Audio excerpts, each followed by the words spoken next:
जी आवाज पहुंच रही है आपके पास? आगे से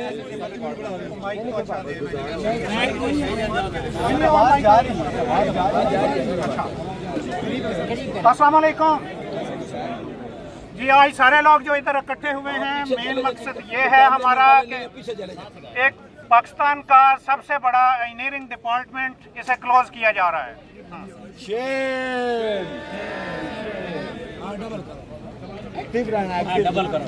ये कैसे पाकिस्तान का इंजीनियरिंग सबसे बड़ा इंजीनियरिंग डिपार्टमेंट है, थोड़ा सा मैं इंग्लिश में भी आऊंगा ताकि जिन लोगों को समझ नहीं आ रही हम आवाज जरा आगे तक पहुंचाना चाह रहे हैं। It is the department which was created in 1854। It is the largest engineering department of Pakistan and has a historical history. यह पाकिस्तान का सबसे बड़ा डिपार्टमेंट है, 1854 से कायम है, इसकी एक हिस्ट्री है। और अब ये हम सुन रहे हैं जी इसको बंद करना पड़ेगा। क्यों बंद करना पड़ेगा जी? उस पर 2-3 एलिगेशंस लगाए गए। मैं सिर्फ अब ये वो क्लियर करना चाहता हूँ। हमारे इंजीनियर्स, हमारा स्टाफ जी सारों से रिक्वेस्ट करेंगे जी ये बात हमारी गौर से सुनें। उसके लिए बहुत ज्यादा रीजंस प्लॉट की जा रही हैं जी। पीडब्ल्यूडी को क्लोज करना जरूरी है। क्यों जरूरी है? Because the government is taking the austerity measures. It is the need of the time. We are giving through a crisis and we have to manage our finances. हमने अपने माली मामलात को मैनेज करना है। हम एक गरीब कौम है, लिहाजा ये जो गैर जरूरी डिपार्टमेंट्स हैं इनको हम क्लोज करना चाहते हैं। आवाज आ रही है? अभी आप मेरा जाया ना कीजिएगा मेरी बात। ये जो गैर जरूरी डिपार्टमेंट्स हैं इन्हें हम बंद करना चाहते हैं। It is the first point. The second point is that it is the corrupt department. सुनने को मिला ऐसी बात हमें भी सुनने को मिली। प्लीज मेरी बात कंप्लीट होने दीजिए। हम भी बैठे बच्चों के साथ टीवी देख रहे हैं जी। सामने कुछ अपीयरेंस होती है, पूरा मीडिया उस पर फोकस कर रहा है और हमें सुनने को मिलता है कि इसको हम क्लोज कर देंगे डिपार्टमेंट को। It is the corrupt department. अब आपको बताते हैं हिस्ट्री हमारी क्या है। ये सारे लोग सुबह कॉलेजेस, यूनिवर्सिटीज, स्कूल्स में अपने बच्चों को लेकर निकल रहे हैं। लैंडलॉर्ड्स की तो जमीनें हैं। हमारे जैसे जो मजदूर लोग हैं जिनके वालिदैन मोटरसाइकिलों पर बिठा के अपने बच्चों को सुबह सुबह लेके जा रहे हैं जी आपको इंजीनियर बनाना है। ठीक है जी, बन गए इंजीनियर बन गए, फिर बोर्ड में आपने टॉप करना है। वो 2-4 बंदे बोर्ड में टॉप कर गए, फिर जी आपने कंपेटिटिव एग्जाम देना है। Federal Public Service Commission is the most reliable, is considered as the most reliable federal recruiting agency for the government departments. चलें जी, फेडरल पब्लिक सर्विस कमीशन के जरिए सामने अपीयर हो गए जी। बड़े ही हैक्टिक प्रोसेस से गुजर के पता चलता है जी आपकी सिलेक्शन हो गई है जी। ये सारे गरीब खानदानों की कहानी है, खानदान की नहीं है। ये जितने आप लोग सुबह बच्चों को लेके मोटरसाइकिलों पे जा रहे हैं ये आप सबकी कहानी है।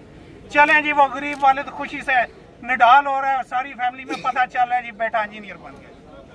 वो बेटा इंजीनियर बने, बेटे ने गोल्ड मेडलिस्ट लिया, बेटे ने FPSC में टॉप किया। अब उससे होता क्या है जी? होता यह है कि जब वो अपने मिडल में है या शुरू के में लाइफ के ये एंड पे है, वो अपने बच्चों के साथ बैठा हुआ और उस पर ये एलिगेशन थोप दिया जाता है।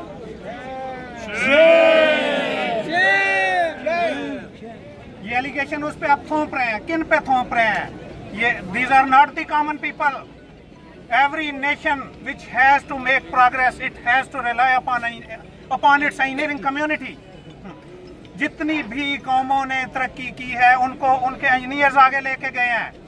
इंजीनियर्स का काम था। बाकी भी हम डिनाई नहीं करते कि बाकी किस किस का रोल था। But you have to think, Japan को देखें, अमेरिका को देखें, यूरोप को देखें। They made advance in the technology first and now they are ruling the world. और वो टेक्नोलॉजी पे किस तरह वो छाए? उन्होंने अपने इंजीनियर्स को आगे किया, इंजीनियर्स ने काम किया, उस मुल्क को प्रोग्रेस दी। अभी आप अपने मुल्क के साथ क्या करने जा रहे हैं? एक मैं आपकी गलतफहमी बड़ी दूर करना चाहता हूँ कि आप लोगों को शक होगा कि हम अपनी रोजी के लिए इधर इकट्ठे हुए हैं। ये अपनी सोच प्लीज ठीक कर लीजिए। आपके हाथों में हमारी रोजी है ही नहीं। हमें ये बात एक सुनने को मिली जी, सारे डिपार्टमेंट्स को कुछ को डिवॉल्व करेंगे, कुछ के मुलाजमीन को हम एडजस्ट करेंगे और ये जो PWD वाले इनको घर भेजेंगे। What an authoritative tone it is. You are addressing the most respectable community of your nation. हाँ, अगर आपके ये लोग करप्ट हैं तो why have you not hold them accountable? Why have you not searched and got into the roots of that corruption? Now you are giving safe escape. इन पे allegation लगा के ऐसे नहीं, इट इज अनफेयर। अगर आपका कोई इदारा करप्ट था तो you should have hold the inquiries first, then you should have made the people accountable and then you had to proceed further. आप आते हैं, एलिगेशन लगाते हैं, उठा के पूरा डिपार्टमेंट क्लोज करते हैं और फिर कहते हैं कि इनको मैं घर भेजूंगा। घर भेजने के लिए आपके इख्तियारात में नहीं है, आपको बता रहे हैं क्यों नहीं है। वजअलना लकुम फीहा माआयिशा वमन लस्तुम लहू बिराज़िकीन, और हमने तुम्हारे लिए और लोगों के लिए जिनको तुम रोजी नहीं देते इसमें मौश के सामान पैदा किए हैं। आप क्या समझते रोजी बंद होगी? नहीं, आप कर नहीं सकते। अल्लाह ताला के इख्तियार में आपके इख्तियार पहली बात तो ये है। और अल्लाह का शुक्र है कि ये बहुत स्किलफुल पर्सन्स हैं, पायनियर्स भी हैं, जो बाकी कम्युनिटी भी है, they are also technical and skillful persons, जो आपकी कौम को खिदमत दे रहे थे, लेकिन आपने वो लेना नहीं चाहिए। अगर austerity measures are to be taken, if you are taking austerity measures, it is also being heard that this department will be closed and an authority will be established. What will be that authority? उस authority की page, privilege और जो authority आप establish करना जा रहे हैं, kindly वो भी बता दें कि उसकी पेज, प्रिविलेज और इन लोगों की पेज और प्रिविलेज में कितना फर्क होगा। ये आपको लोएस्ट